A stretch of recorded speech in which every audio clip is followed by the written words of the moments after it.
Hi again. Now back in my garage. This used to be the garage. I changed it because I needed a space to play all my instruments, to play my guitar basically. And since, well, this is part of my diary, I do it for myself, but also if I think that it would be good to make videos that I think would be useful to someone else as well. So today I am going to talk about the truss rod. The truss rod, which is this metal thing inside the neck of electric guitars and acoustic guitars. No classical guitar, they don't need it. You know, the classical guitars have nylon strings that don't have so much pressure, so you don't need an extra iron inside to keep it steady. But since I am left-handed, been playing left-handed for the last 25 years, but I started out playing right-handed, and I want to play right-handed as well, because there were things that were more comfortable playing right-handed. Because then my left hand, which is the good hand, this hand sucks. This hand is great. My left hand, and playing the chords, playing the neck, as a right-handed guitarist, it suits me perfectly. You know, there are lots of famous guitarists who play right-handed that are left-handed. Mark Knopfler. And so yesterday I thought, you know, the problem is that I need more instruments, you know, I need the loads, because I also want to play the drums, I want to play the piano, I want to play guitar, bass. So here, let's see if we can see all. There you have 3 guitars. There's a Fender Strat, and there are 2 new ones that I got yesterday. The electric guitar, I'm not sure if that's the right-handed one. Yeah, the right-handed Harley Benton.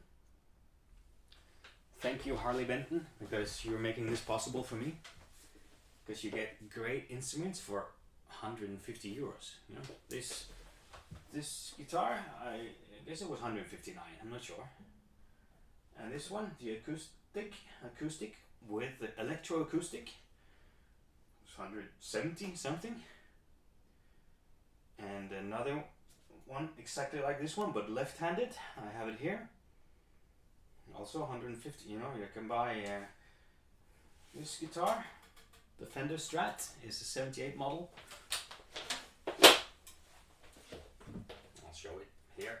You see, 78 model, but with new pickups. You know, only the pickups. These cost more than one of these guitars, and this one cost 10 times the price of the Harley Benton guitars. And to me, honestly, I don't feel a lot more difference. You know, this is an antique guitar. It has the spirit, but for playing, you know, I love my Harley Benton guitars. And yesterday, as I said, I got. Let's get to the point. I got this one. I have a Martin. This Martin Babyface. I could have 10 guitars like this for the price of this. And it came yesterday, and my first impression was, wow, what's happening here?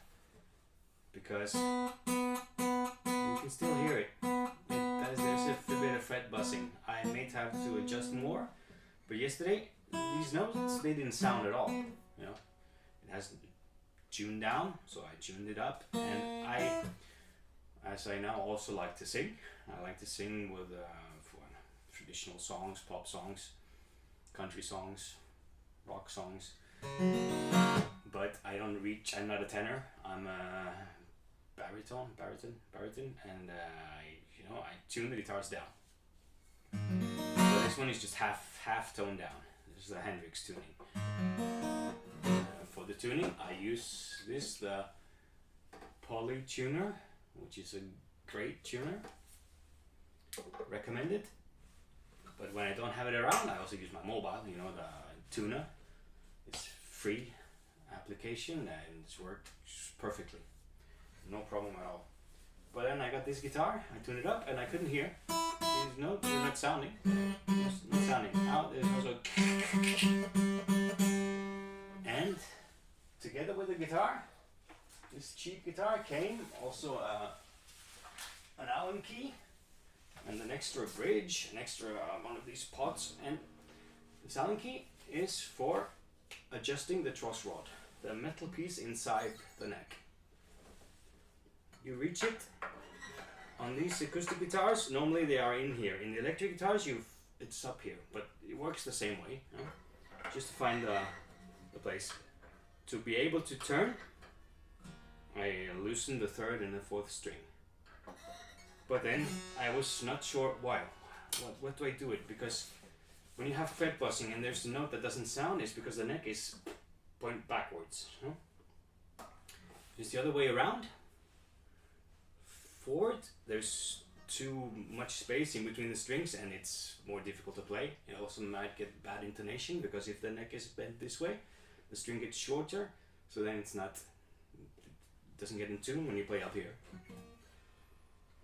You tune it according to the open frets, open strings, and then when you get here, it's out of tune.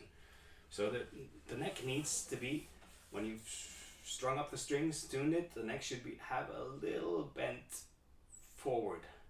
That's also the problem. I was not, what is it called? What is a backward bend, a forward bend, a concave bend, a bow? Is it this way or that way? I had to go search on the internet, and there's these.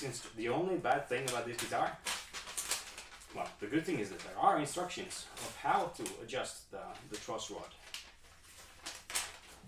But it says here, neck with bow in the middle will cause bad action impair intonation. If neck has hump, loosen, adjust nut. Well, loosen for hump. Loosen for hump. What does that mean? Loosen to get a hump, or loosen if you have a hump?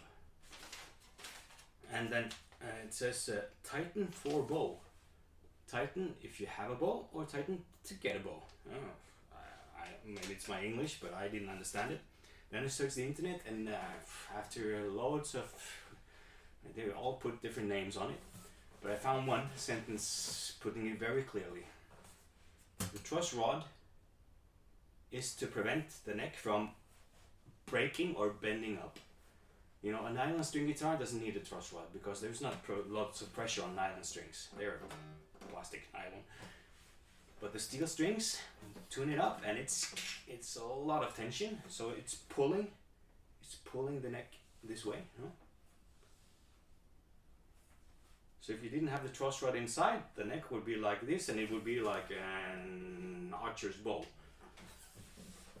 And to get that, if you need it to go out, because like in this case, the guitar was bent backwards, you need to loosen the truss rod to get the head outwards, to get more space in between them. You know, to check if your guitar is right, you press the first fret and the last fret, and you check around the middle to see if there should be a little bit of space in between the string and the fret.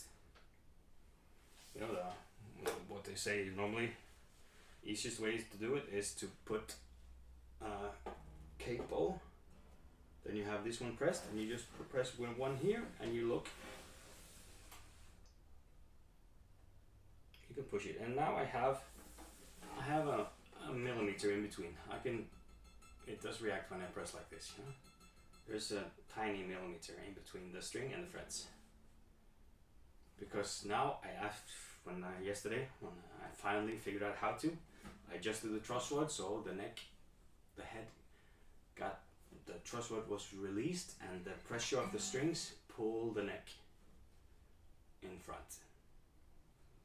So actually the guitar came with a truss rod that was way too tightened. Then it's like you put the screw inside you and you push it and then backwards. So when you tighten the truss rod, you push the head backwards. When you loosen it, you let the strings push the head forward. I hope that was clear. At least it was long enough. Okay.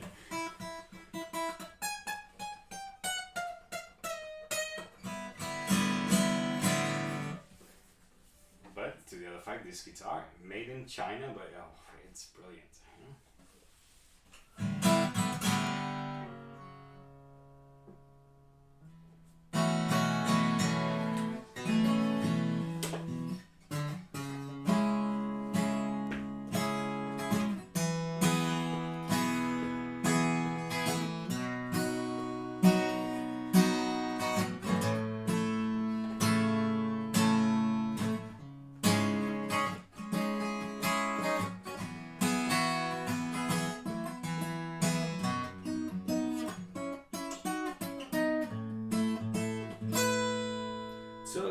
first breath where the muddy Brazos spills into the Gulf of Mexico, where the skyline's colored by chemical plants to put the bread on the table of the working man, where the working man does his best to provide safety and shelter for kids and a wife, giving a little of his soul every day, making overtime to keep the wolves away.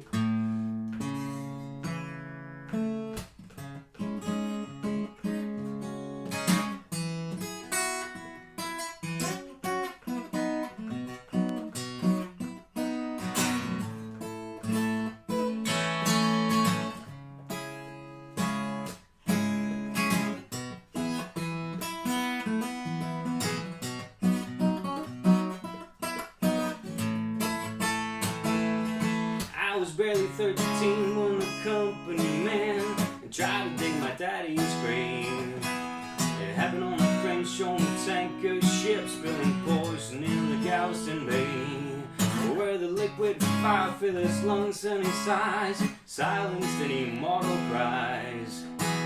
Cold in the grave, but death stinging pain, fought like hell to keep the wolves away.